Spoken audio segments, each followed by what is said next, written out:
So today, where are you going? Hold on a second.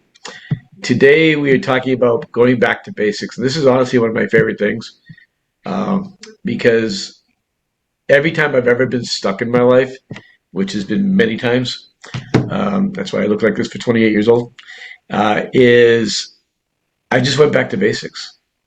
And so today we're going to talk about whoever wants to talk about it. How did you get stuck? And then how did you get back? And did you go back to basics? And what were those basics? That makes sense?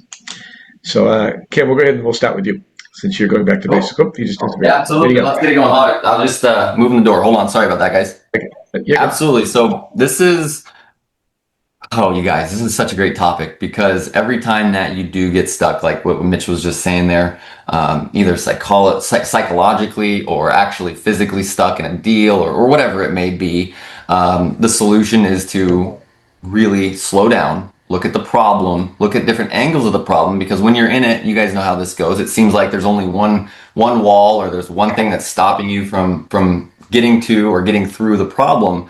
It's always back to the basics, you guys. And typically in this business, that's communication. So I'm going to let others speak kind of more on that side today, because I know we have a few other people here that are going to have great kind of advice or ideologies or concepts of the communication part. But what I want to talk about a little bit today, which has affected me in the last 2 years, but has really helped me in the last 6 months or so, which has been getting out of my own way, you guys. And that is something that, at least down here in our market in Southwest Florida, I think I've spoken about this, numerous times, but if you don't know, we have been lucky enough to be rated the worst real estate market in the entire country based on prices, ascension and dissension. So it's been fun. I mean, we got a lot of short sales coming up now, a lot of sellers right now that just simply can't sell unless, the bank lets them sell. So we're going through a lot, and I carry a lot of that on my shoulders because I'm the advisor, I'm the professional, I'm the one that's supposed to have solutions for everyone at all times when it comes to the real estate side. And a lot of this right now that we've been going through, especially the last say 6 months, there is no solution for it. These people have made a bad decision, and they are in a situation that there is not a objection. It's a condition. They literally owe, or they have purchased $100,000 sold, whatever it may be. They got themselves in a really poor position without any advice from myself or any other advisors. They just did what they thought was best for them, and what that has done for me is it's really slowed down my forward movement. And you guys, you got to remember that throughout this business, as we become more and more successful, and as you do more and more, the sales part of this really is a consistent thing, where if you do your work every day, if you have stuff that works like most of you do, and you're working it consistently every single day, you're having those closings, your business is still moving forward. But if you don't, or if those things get interrupted, or you stop being consistent with your time and with your days, you start to see everything unravel. Okay. And what that unraveling is, you guys, and this is super important because this is the opposite of the basics. This is what happens if you don't follow the basics. Things start to come unwound, and they start coming unwound from every angle. It's not just the business part of this, but it is partially because your life and everything you do outside of your business is also being here in this great industry. It's directly tied into, the success of our business. That's how we do everything. I mean, our lives, for most of us, especially when you're a solo agent and you're doing every deal yourself, I mean, your life is real estate. So when the business isn't going the way you want, you can start to slow down. Or even what happened to me in the sales part was that I got into a complete standstill. Is I didn't want to be out, spending the thousands and thousands and thousands of dollars every month for lead flow, because obviously our market was going through tumultuous times. With that said, I also stopped doing the basics outside of the leads. I got lazy is what happened, you guys, is I had these systems set up that I just put a little money into, and sales fell out of it. But when I turned those systems off, I had to go back and do the actual prospecting work. I had to go do cold calling type stuff, which then obviously you jump into a market that's having troubles, and you're doing those hard grindy work. You're doing the open houses. You're doing the stuff that we all do every day, day in and day out. But the market wasn't really receptive, and it was more challenging, you guys. And that's something that, we all need to kind of come to terms with, is this, as the markets change and as the markets flow, sometimes we got to work a little bit harder to have the same results that we, were having in the past, or maybe even had just, 6 months ago or 9 months ago, the effort level has to go up. So, one thing that I've really been digging into and really, really getting, a good understanding, which I did not have, and mainly because I didn't go to, I wasn't in the position to go to farther education myself after I went through college and went through that and got real estate and got into that. I never went to master's programs or that kind of stuff, and I just didn't know, you guys. And a lot of real estate coaches and advisors and people that I highly, highly respect and that I've learned everything that I've learned in my business from, they didn't have a good grasp on this other, as well, and they didn't have the direction that we needed to go. So where I'm going with all of this, you guys, is the basics are not just your day-to-day, making your calls, doing your schedule, being consistent, right? That is your business. But the basics are also making sure that day in and day out, that the consistency is what's moving you forward in your life. For example, working out. That's one of the things that a few years ago when I got hit by that car and I couldn't walk for 6 months, I stopped. And you guys, that put a huge toll on my mental abilities, because when those calls weren't going good in the business side, I also didn't have other things in my life going good or giving you those small wins throughout the day to keep you having that motivation to keep moving forward through the tougher times or through the challenges.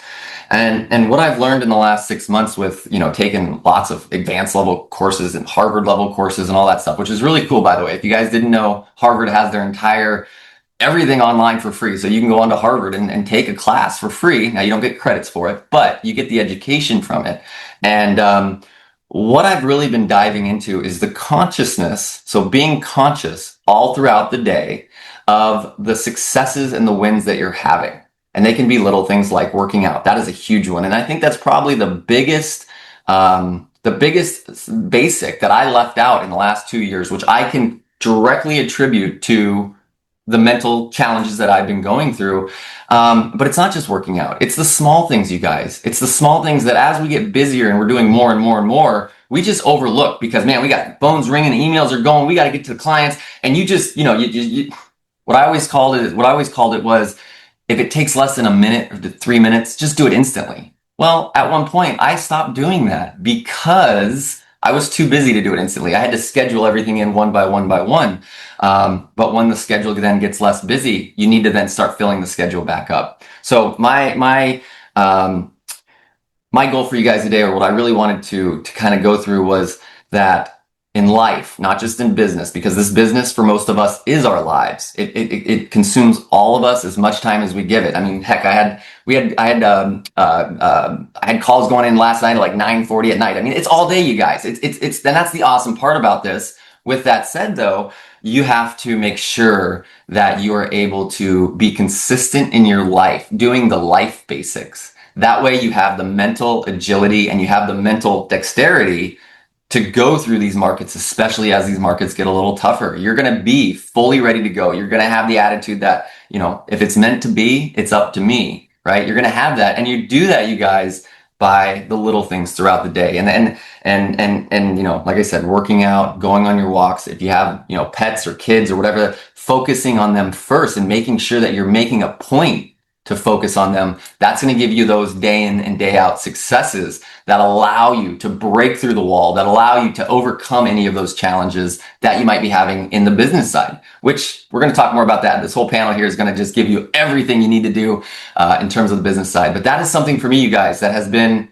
just the most important part. So I hope you got something out of that, and I'm excited to hear the rest of the panel today.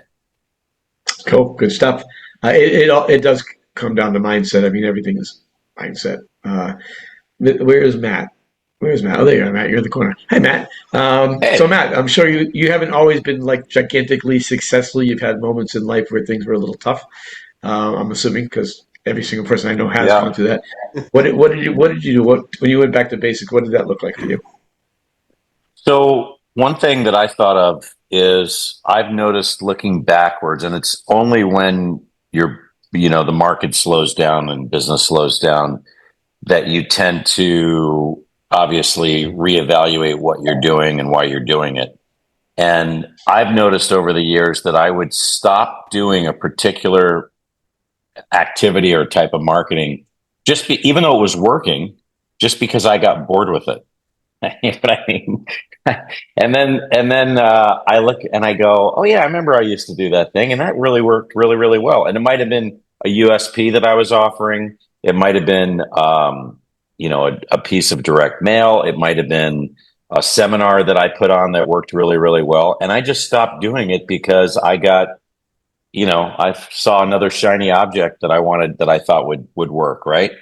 So I just planned, for example, I used to put on a lot of seminars. Seminars are great because they're pretty much free and they give you a lot of exposure, whether you do them online or whether you do them in person. And for example, back in the days, Cameron, when we had lots and lots of short sales in San Diego, I kind of made myself the short sell guy, even though in 2006 I didn't even barely know what a short sell was. But I didn't have I didn't have a lot of contacts with the banks, so I knew I wasn't going to be getting a bunch of foreclosure listings, REOs. So I thought, well, all these people are going to be in a sit. Once I learned what a short sell was, I thought, I'm just going to I'm going to sell all these houses as short sales before they become foreclosures. So I started doing a lot of marketing saying, we can do a short sale for you. And then I thought, well, most people don't know what short sales really are and how they work and what the pros and cons of them are. So I started putting on seminars around San Diego County, and I did them in Riverside County, out in the desert. I did them in Orange County. And I would put on these seminars about, is a short sale right for you, et cetera. And I think my best one, I took 29 listings at one seminar, right? Now, back then, my average price on a short sale was like $300,000 or $400,000. But it was still great to take 30 listings on a Saturday, right? So, now I haven't done seminars in a long time because we don't have short sales right now, and I've tried to come up with ideas that I thought people would be interested in for seminars. So I tried one that was about baby boomers wanting to downsize and that kind of stuff, and that got a little bit. I mean, I did get some business out of that. But when the market's been, well, at least here in California, when the market's been up for this long, everybody wonders, gosh, when is this market going to change? When is it going to correct? So the big thing everybody wants to know, we call that timing the market, right? So a few weeks ago, I thought, and I've been thinking about doing this for months, and I just said, I'm going to pull the trigger. So I'm going to put on a seminar in next month here in San Diego. It'd be interesting to see, but it's all about timing the market. When is it, is it time to sell? Is it time to buy? Are we headed for a correction? What are the next 3 years going to go? And it'll be about a 45-minute informal talk. And I found a place that will do it for free. It's actually a members club. So they're going to market it to all their members because they like putting all these members play a monthly, membership fee to be a member of this club and go. It's like a restaurant bar kind of thing at a high rise downtown. But so they're going to get to go, and they're going to give people, a cocktail or a couple of free drinks and an appetizer, and it'll cost the members, I think, $15 to go. And you always want to charge for these things, because if you don't charge, everybody signs up, but then not many people show up because it was free. But if they pay a little something for it, right, then they show up. So, but the good news is I can also promote it myself to my past clients, to my sphere, anybody that I want to. So this will be basically a 45-minute listing presentation for me that I can maybe there'll be 50 people or 100 people there, but it's a fun thing to do. It's great for your current clients. It's great for past clients, and it's a really great way to get new clients. So seminars is something that everybody can do. And if you haven't put on a seminar before, it's basically just giving a listing presentation to a big group, and they work great. And one of the topics that I've learned from in the past is that everybody loves the idea of timing the real estate market. And the beautiful thing now is you barely have to write it. You can go into ChatGPT or whatever and just describe what it is you want to talk about, and it keeps spitting out new versions and scripts. It'll put it into a PowerPoint. I mean, it's just amazing what we can do with AI, right? But I think seminars, again, I haven't done seminars in a long time, but I'm going to go back to doing them now because it's a great way to, they always say like you want to be, you want everyone to know who you are, right? You want to make yourself the celebrity agent, right? Instead of having to go after people, you want people to come to you. And a great way to do that is by putting on seminars. Back when I used to do a lot of TV commercials, one of the reasons TV commercials work so well is people see you on TV and they think, well, that must be, that's pretty cool. That guy must be big time if he's on television. All it really means is you've paid to be on TV, right? Well, when people see you on a seminar, they think, well, this guy must be the expert, The other thing that I've gone back to doing that I used to do a lot is I used to pitch to the TV stations to appear on the news, or the radio station to appear on the news as a real estate expert and talk about what's happening with the market, where's the market going, et cetera. And so I've started doing that again because, again, it's free and people are sitting at home watching TV and they see you on there and they think, well, that person came across as very credible and knowledgeable, and maybe that's the person we should call when we want to sell our house. So just free ways to generate, exposure, basically. And especially when the market is challenging, which, I think it's challenging. I mean, I think the market's been challenging since 2022 at this point. So pretty long time. You've got to come up with things to do that aren't going to cost you a fortune. Because when everything's going great, we all know we tend to spend a lot of money on marketing. Well, you do that for a year or two or X amount of months without getting much of a return, and your bank account can dwindle down pretty quickly. So you have to come up with ways to generate exposure without spending a bunch of money. And seminars and appearing for free on news, whether it's radio, TV, et cetera, or getting in print, publishing articles, also an easy thing to do. Everybody's looking for content. And of course, you can do all these things on social media too. So that's what I would say. But I think going back to things, it's good to look back at things that worked in the past. And even though you get bored with them, you should still keep doing them. 100%. In seminars, I did seminars when I first got in the business too. I did buyer seminars, and every time I did, when I get 25 to 40 people show up, and I sold 3 or 4 homes every time. Yeah. Yeah, Dave, you're up, bud. Dave Lawson. Yeah, so I just want to piggyback on what Matt said. So last month we did a seminar. So right now, the thing is, we're in a market that it's not a seller's market anymore in a lot of places in the country, I kind of feel like Park City's kind of a flat market. Salt Lake City's a little bit on the seller market side. Cam, I bet you'd say it's a buyer's market, right? The other thing is the vast majority of agents are not necessarily the people on this panel, but a lot of the agents are buyer's agents. So if you're a buyer's agent, what can you do to help your agents if you want to help somebody? And that's through doing seminars. So in this quarter, we're going to do 2 buyer seminars and 2 seller seminars. That's my rock in the EOS system. And we did the first buyer seminar. And in a nutshell, it was, the first one takes a little time. But the thing is, this seminar we sent it to our entire database, and we did a little social media. And then what we did is we talked to people about how to buy a home, and we talked about the market and everything. And I'm not going to tell you what the seminar is, but we said, hey, Cam, has anyone ever shown you how to buy a house A to Z? Has anybody ever shown you how the vast majority of Americans build wealth in America? Has anybody shown you how to get cash buyer pricing, even though you're getting a loan? That's what's going to happen. And oh, by the way, if you come to this seminar, we're going to give you $1,800 for free. Okay. And then what do? We give, what is the $1,800? It's a home warranty and it's an appraisal. Who pays for the home warranty? We write it in the offer and the seller pays the home warranty, right? Doesn't cost me anything, brings me clients.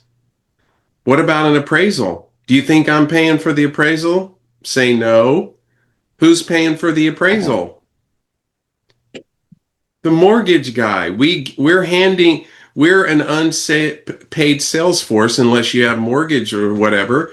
But you know, if you're at Zillow Home Loans will pay for a free appraiser for your client. And if you're working with a mortgage people that they're not doing much for you except they got their hand out, tell them, you want my loans, you're paying for an appraisal. They'll all say yes. And I won't say all. Almost all of them will say yes. But that, I'm just piggybacking. But when I saw this, I wrote down some of the notes, gang, and I'm going to try to get through this quick. But I built my business on the basics. So we're in the lead generation business, gang, and every day we have to spend time lead generating. So what does that mean? That means we need to be daily prospecting and we need to get better. And not only that, we need to make more phone calls, but we need to be better at making the phone calls, right? So you got to learn how to make calls to your sphere and the follow-up. You got to ask better questions. You got to handle objections and handle them naturally. You got to set appointments. I never called it prospecting, by the way. I called it appointment setting time because my goal wasn't to prospect. My goal was to what? Set an appointment, right? Going back, I role played 5 days a week. And that was killer, right? And if you focus everything on your KPIs of your conversations and appointment sets, follow-ups, contacts added to the database maybe, those are all the things that really, really make a big difference. And agents, man, what they do is they like overcomplicate lead generation, right? The top producers or the billion-dollar mastermind people here, they still win because they talk to people more consistently and they're better at talking to people, right? Then you have your buyer consultation. How do you buy a house? A to Z, right? Your seller presentation. What do you do that, right? And you got to learn some of the basics, like how do you control the meeting? Do you have discovery questions that help you lean in and understand what the clients really want, right? Can you explain the market clearly, like what's going on? Not in the country, not in the state, not in the city, but their local market, right? Do you know how to pre-qualify people? And do you know how to set expectations? And, are you good at asking for the business, closing for the commitment? These are the things that we need to practice. So I wrote down, you got to practice your buyer consult, your listing presentation, your CMA reviews, and your pricing conversations. You've heard me say this lots of times. One timing. What does one timing mean? Do something one time really, really, really well, and then repeat it over and over and over. I tell people always, it's so easy now. When you go on a listing presentation, a buyer presentation, when you're making phone calls, record your presentation and then review them. And the excruciatingly painful part is review them with a colleague or a friend or somebody and ask for their feedback. See, that's how you build confidence, and confidence increases like dramatically when the agents, they know exactly what to say when they're in the living room, for instance, with a listing. The other thing is, show me your CRM and show me your follow-up plan. I'll show you your future bank account. Your CRM is the most valuable tool that you have. If you don't have one, get it. If you're at EXP, you get one for free. $6,000 a year. But I don't care. And the best CRM is the one you use. Now, there are better ones, but I'm not getting into that right now, right? The problem is most databases, they're kind of like graveyards, right? You get somebody, right? But then you don't really follow up and you don't tag them right. You don't put them in the right categories. You don't have follow-up times or smart lists or drip campaigns. You don't manage your pipeline. And one of the other thing is weekly accountability is so important, right? So one of the things that we try to do is database cleanup hour once a month or once a week, pipeline review, right? Hot leads. One of the things that we're doing now is on our team, if anybody that wants a whiteboard in their office, we buy a whiteboard and they can write up their top 10, 15, 20 people. So they're smack dab. They're looking at these people. Who's my next buyer? Who's my next seller? Right? The other thing is our database, what we train our agents. Every lead has to have these things. The next action, the next date, they need to be in the right category. They have to have the notes. And as Ross will, with Follow Up Boss, Ross will tell you if it's not in Follow Up Boss, it what? It never happened, right? I mean, we've heard fortunes in the follow-up, right? Fortunes are made in long-term follow-up lead generation. And all this is boredom repetition, right? Mitch said, sometimes I get bored. Or Matt said it, right? We all get bored. But when we do the boring activities, that's why I say, you give me 2 or 3 or 4 years in this business doing it the way we teach, you're going to have what others won't, or you're going to do what others won't do for 3 or 4 or 5 years, and then you will have what others won't have for the rest of your career. And the last thing is market knowledge and pricing skills. The easiest way to lose credibility is when you can't really explain the market really well. So what do you need to know? Do you need inventory trends? Is inventory going up or down? Days on market, up or down? Is a property at the medium or the average price or less? It sells pretty fast. If it's above, it sells slow, right? Pricing strategies, absorption rate, you've gotta be the local neighborhood expert, right? So, those are some of the notes I made.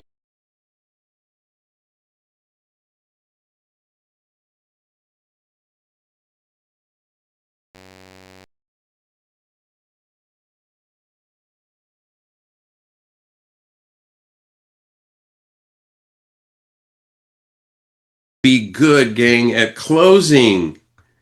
If you don't ask for the sale every time you show a buyer, if you don't ask for the sale when you're prospecting, which is get in the door, if you don't ask for the sale at the end of the listing, if they say they want to think about it, or you think you're going to have to do a second listing presentation, and you don't ask 2 or 3, or sometimes, remember the 7 penny close, gang? I asked for the close 7 times. And lastly, referrals. If you get off the phone and you didn't ask for a referral, I don't care if you're talking to your hairdresser or your barber, your whoever it is, especially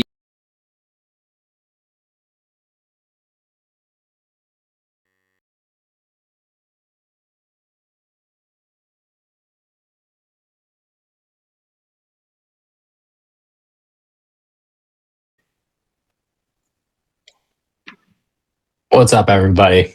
So when we talk about basics, the one thing I think about is practice, right? I think a lot of people want to employ the things that Dave said, the things that Matt said, but then they just roll into a meeting and they're not prepared. they may have all the paperwork, they may have all the shiny objects and the material to share, but what they haven't practiced is their interaction with the client, right? So I played baseball, and every day in our practices, we started off by taking ground balls. And you'd figure by day million in a row that I would be pretty good at taking ground balls, right? But I'd still miss one. And I still have things to work on. There's always room for improvement and ways to get better. And the only way to find your gaps is to work on your craft. So, like on our team, I've built a chat bot for expired listings. I've built a chat bot for buyer consultations, buyer presentations, that you can choose what kind of demeanor you want the person to have. So, if you just got off the phone with a disgruntled seller, switch that to a disgruntled seller, and then you can work on those things. I think where the biggest miss is that we're so self-reliant and we think we have everything under control when there's always room to learn. And if you're not focusing on the basics, you can't expound your further learning because you don't even have a foundation to grow on.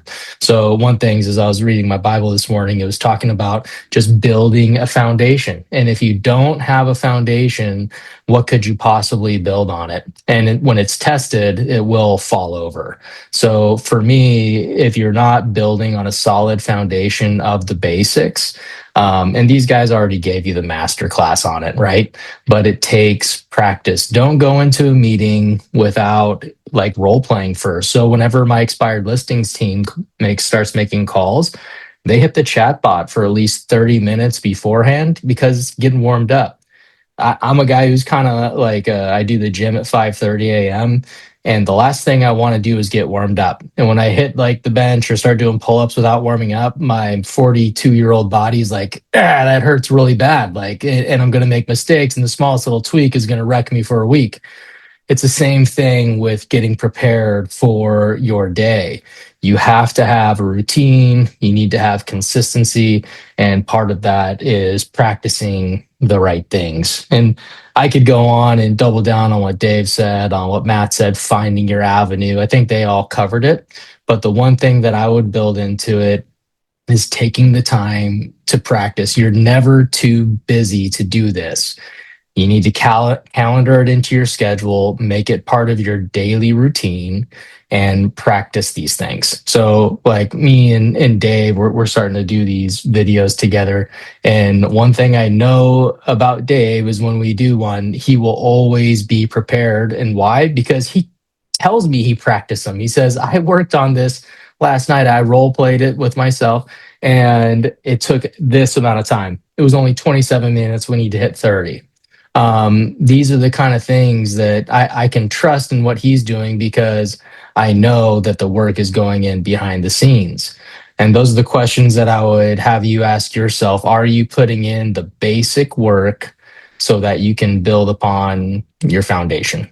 And that's what we coach on every week. Like last week or yesterday, my team trained on how to take the phone call, how to do showings, like the most basic things, right? But guess what that brought about? Conversations. What did I do wrong here? Help me with this. Like we all need to be focusing in on these things. And so that's just a really long-winded way to say that practice makes perfect. So never stop practicing your craft. Yeah, 100%. It's funny. I do it. When I do a speaking thing, I usually, if I'm here locally, I'll bring my guitar with me, and I'll sit there and I'll try to play a C chord, if you know what the C chord is. And when I first started playing guitar and trying to play a C chord was like hell. Your fingers don't make that position. But then all of a sudden I could play a C chord. And then the next thing was I played a G chord. And the next thing you know, you're playing music, right? Yeah, everything you've ever done in your life is practice on. Before I get to Karina, I'm going to put in the chat for all of you guys. It's actually on the market, but I'm going to give it to you guys for free. Is my role play tool that I built. And it's an amazing role play tool. You can give it any order you want. You can give it any type of difficulty you want. And it's just back and forth. It's ridiculously awesome. It works in every industry. So as Karina's going on, I'm going to put that. So take that and practice, because if you're not practicing, you're going to go to your next appointment and be a schmuck. And you're going to be like me. Don't be like me. So I'll put that there. And we're going to go to Karina. By the way, happy grandma. Karina just had a grandbaby. So yay, Karina, for babies. We love that. And go ahead, you're on. Go back to basics, Karina. What would you do to start over? You got to go back to basics. So when I think back to basics, I think first time being a realtor, right? What did I have to do to drum up that business? Because we have so much tech flying at us every day that I think people get lost in the tech side and they forget to do the work as a realtor. So when my first brokerage in Pennsylvania in the year of 2000, the broker said to me, he goes, "You have not worked until you spoke with a client. So you can move your papers all over the place. You're a glorified paper pusher until you get talking to a client." So I took that into my software sales as well. I would not do anything but text and email and call people for 50 calls every morning. You know what that did? That put me to number one, both in software sales worldwide and in my real estate business, because I was doing both at the same time. And I go back to that when my business is slowing down. I'm like, did I talk to the people today? If I don't have time to talk, a lot of times I'll record them a video, 10 seconds, 8 seconds. "Hey, Mitch, how's it going? We haven't talked in a while. When can we catch up?" And that's it. And all of a sudden, if you do it, things like that, I prefer to have people calling me than me calling them, right? It's easier to pick the phone up than dial it out. So those videos are amazing, which I picked that up from Krista Mayshore years and years ago. I think it was like 2018, I started following her and was part of her little coaching session, which now is blown all the way up, right? But the thing is, if you're not talking to people, you have not worked a day in your real estate business. I don't care if you have a closing, does not count.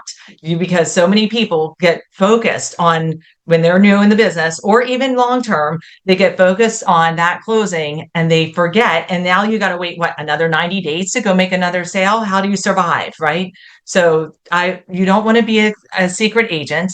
Talk to everybody. When I was at KW, they used to play this game in the evenings with a lot of people, and they would do calling the prospects by doing it through bingo.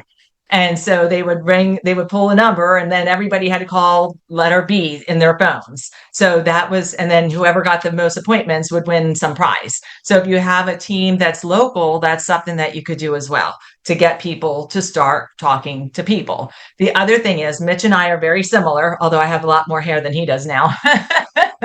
But the thing is that I have always found clients when I'm slow, and you have got to get out of your house or your office. If you're sitting in your house and your office all day, you again are a secret agent. So get out there and go talk to people. I love the toilet aisle in Home Depot and Lowe's, because if they're buying a toilet, half the chances are that they're going to get their house ready to list. So I ask them why they're picking American Standard and not the other one, and get them to start talking about themselves. They don't care about you. They want to talk about them, right? That's just human psychology.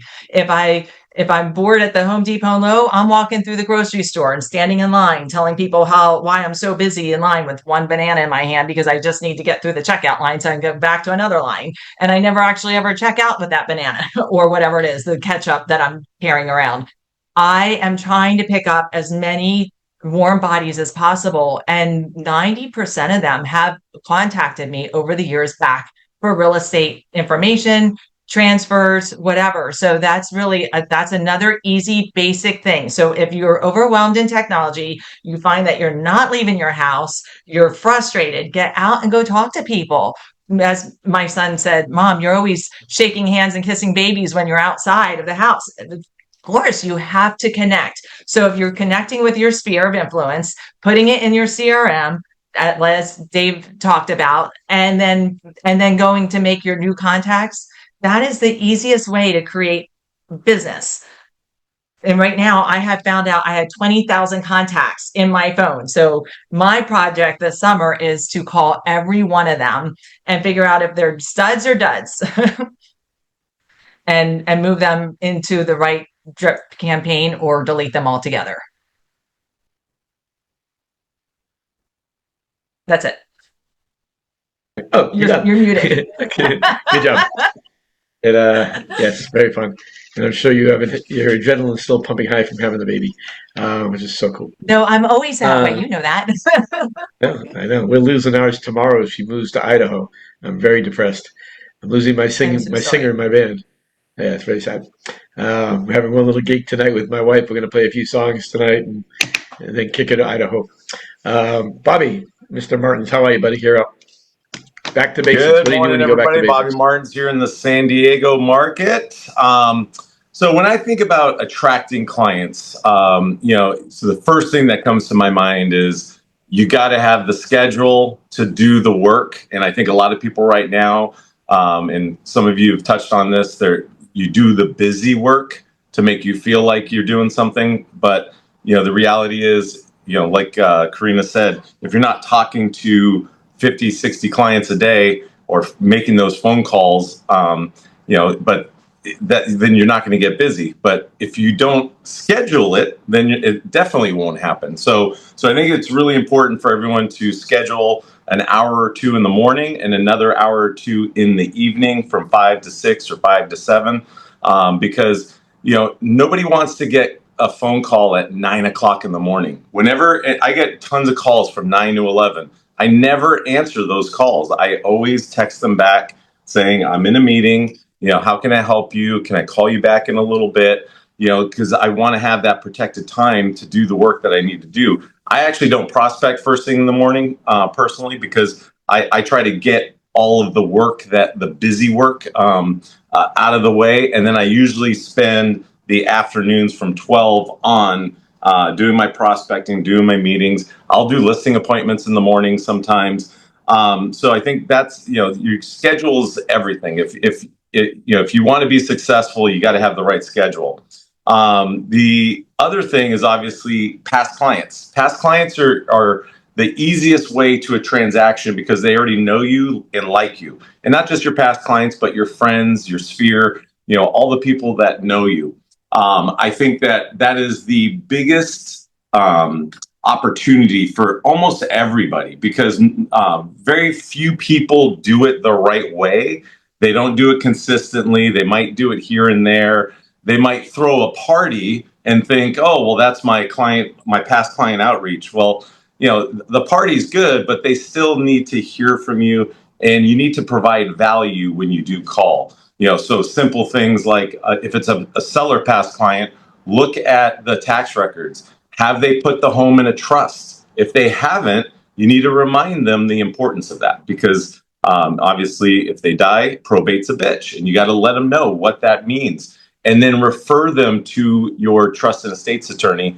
And obviously, hopefully you have a reciprocal relationship and they're sending you business as well.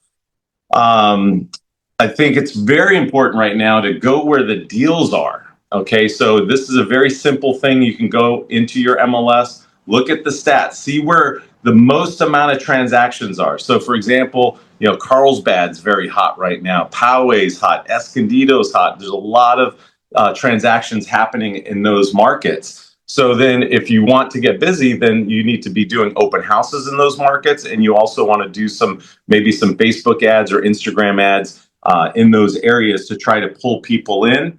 That's a very easy thing to do. And then, of course, the 3 Ds of real estate: death, divorce, and distress. You're always going to have those kinds of transactions. So if you don't have a system for getting those types of deals, then that's a very, very good place to start.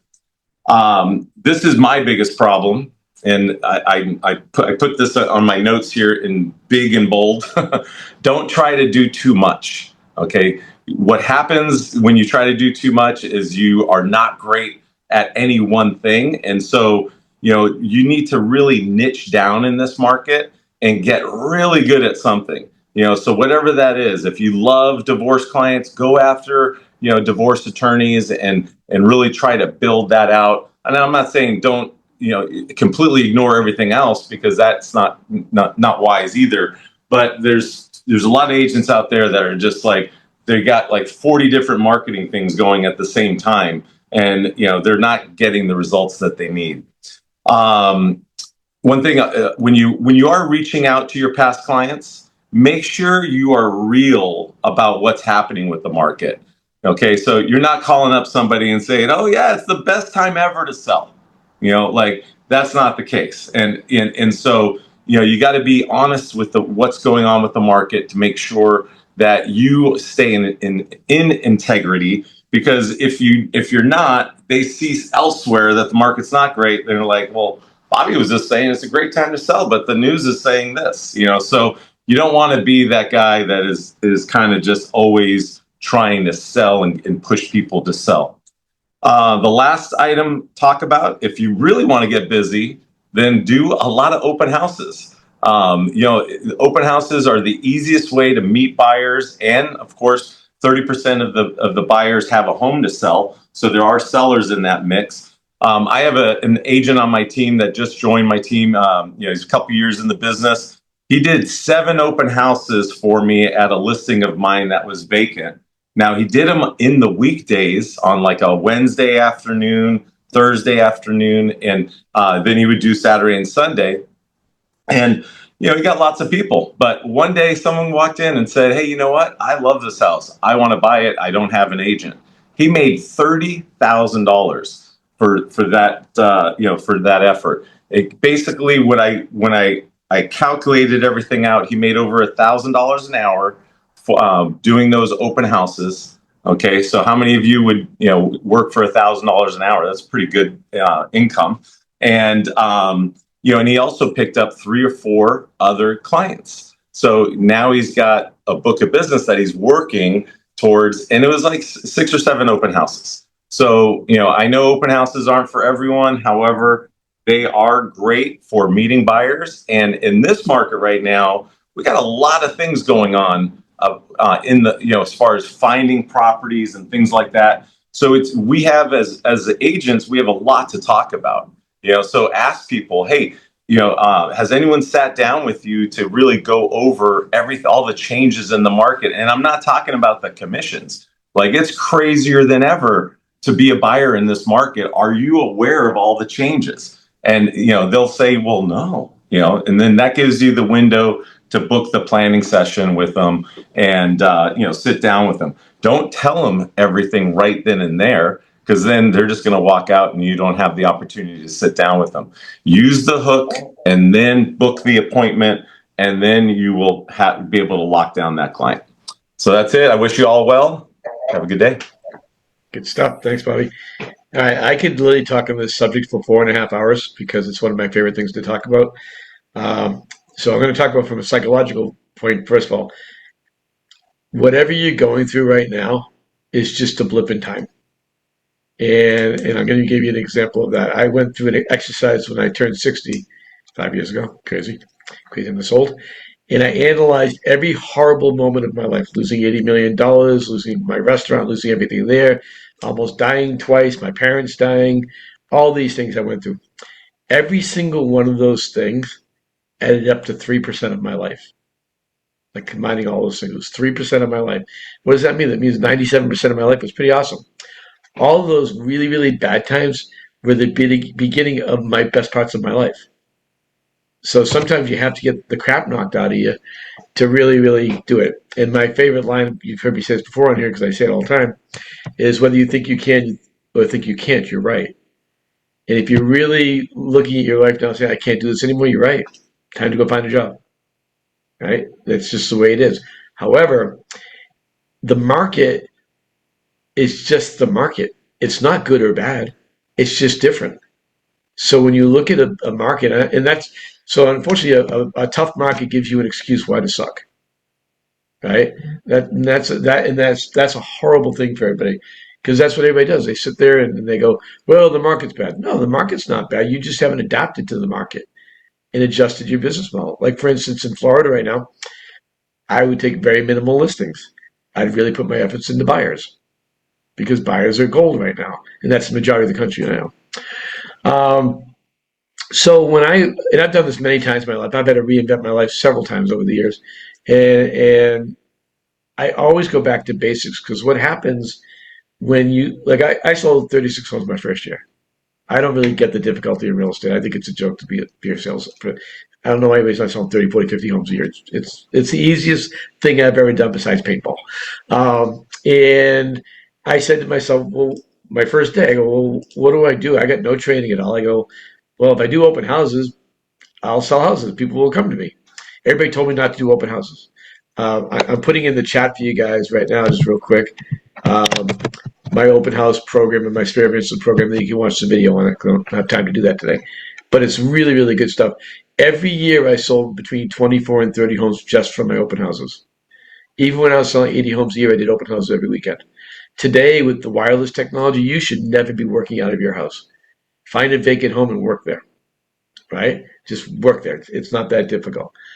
And sometimes you got to reinvent yourself. Sometimes you just got to look at yourself in the mirror and say, all right, what I'm doing is not working. But what I find is the people, I have some of my agents right now, they're having the best year they've ever had in real estate, right?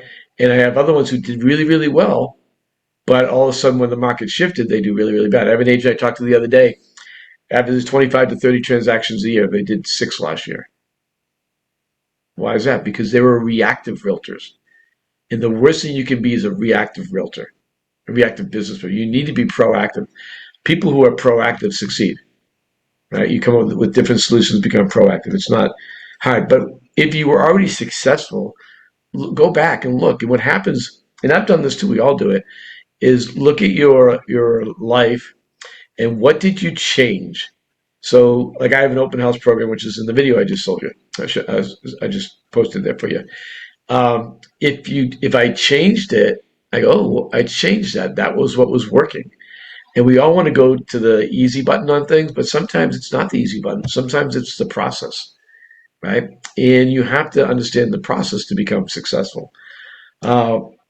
So I always go back to the beginning. I'm like, what did I do? When I talk to agents that are struggling, you sold 30 homes one year. What did you do that year? It's always the same thing. Well, I talked to my database every day. I did open houses. I generated leads, whatever. I did more follow-up. If you're sitting there complaining you have a database of more than 200 or 300 people and you're not getting any sales right now, that's on you. It's not anybody's fault. It's not the market's fault. It's your fault. How many times have you actually gone through and called every single person in that database? Understand that the only reason why someone's going to use you is because you happen to be in front of them when they're looking to buy or sell. That's it. There's just no, there's no secret sauce to this, right? How can a guy who knew nobody here, I knew 0 people when I got into real estate, sell 36 homes my first year, and all of them were local. At the time, there were 3,500 realtors in this area. And I still sold 36 homes my first year and 50 my second, 80 my third. And I didn't know anybody because I got out every single day. I did open houses every day. I did not every day, every Saturday and Sunday. Again, we didn't have the technology in 2001 that we have today. If I had it, I would have worked out a vacant house. Put yourself in the position to do that. I'm going to share with you guys my favorite thing to do. I almost wanted to go back to sell houses just to do this again because I love doing it. It's my real estate pickup line. It's going to be my final thing of the day. I've sold easily 3 dozen homes at Publix. Right? I love grocery shopping. It's kind of like weird. I grocery shop 3 or 4 days a week because my wife and I don't buy week-long groceries. We buy what we want that night for dinner. And we got in the habit of doing that because of me being in real estate. I didn't really know my schedule. So here's my pickup line. When you go to anywhere there's a line, by the way, I just did this a couple weeks ago at a tire store just for the fun of it to see if I could do it. So, and I did. I got the girl's phone number. I think she thought I was hitting on her. My wife's like, why are you getting girls' phone numbers? I go, it's business, honey. It's business. But anyway, so pick the longest line at the grocery store. Go to the coffee shop. I don't care where you go where there's a line. And here's what I want you to say. Hey, how's your day going today? Just like that. And here's what they're going to say. They're either going to say, my life sucks, don't talk to me. That's happened about twice. And that's the end of the conversation. Or it's going good or it's going great. And then they always say almost 100%, except for the negative person, how's your day? Oh, I'm in the real estate business. It's kind of crazy right now. Oh, you're in the real estate business. Now, one of 3 things are going to happen every single time. Oh, you're in the real estate business. We're thinking about buying a house. Right? Oh, you're in the real estate business. We're thinking about selling our house. Oh, you're in the real estate business. How's the market? You guys know that. When you tell people real estate, you're a realtor, the first thing he says, how's the market, right? Everybody asks that. And then when they say, how's the market? I say, well, one of the things I do, I'll say, it's kind of crazy right now. One of the things I do for my friends locally is I send them a market update every month. So would you like me to send that to you? Almost everybody says yes. This is how I built my database from 0 to thousands, right? If they say, "Oh, we're thinking about buying," say, "I'd love to sit down and talk to you about buying." It's it's a really crazy time to be buying right now, and if you pick the wrong realtor, it could cost you thousands of dollars. I say tens of thousands of dollars.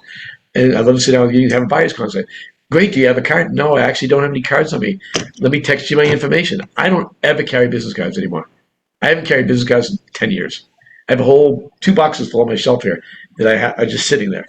And because I don't want to give them my business card, because what happens when they give you a business card? Where does it go? Trash, right? Every time. So I never give out business cards. And that's it. That's how this works. So you got to be your lead generation business. Go back to basics. What did you do to become successful? Go back and do it again. You're not too successful. You can't go do open houses. But most of you have enough past customers and databases that you don't have to go do that. You can literally just pick up the phone and start calling people. I have a book out there. I'll end you with this. That I'm going to tell you. It's $1 on Amazon. It sold over 10,000 copies of it. It's called The Rockstar Sales Guide. Don't do chicken shit marketing. And because we're recording, I'm not going to swear, but there's a swear in it. It's a 3-page book. I sell it for $1 on there. The first page says don't text. Second page says don't email. The third says pick up the effing phone. There you go. That's sales 101. Pick up the effing phone, and you will be successful. That came because everybody wanted me to do a new book, and I saw this meme. It was an old dial phone, which if you're under 35, you don't have no idea what I'm talking about. An old dial phone, and it's had a yellow sticky tab on it that says, "Pick me up, I make you money." Isn't that great? So, all right. I am working on, hopefully for next week, bringing in Brian Ellington from corporate, and since most everybody here is on EXP. I learned a lot. I was in leadership meeting this past 2 days. We have so much stuff that nobody knows we have. So we're going to have Brian Ellington, who's in charge of education for EXP, to come on and go over some of the tools and all the tools that we have. So tell all your agents that you have that they need to be on next week.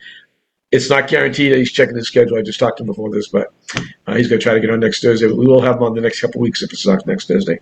If I can help anybody, I'm always here. It's what I do all day. Have a great day, guys. See you later.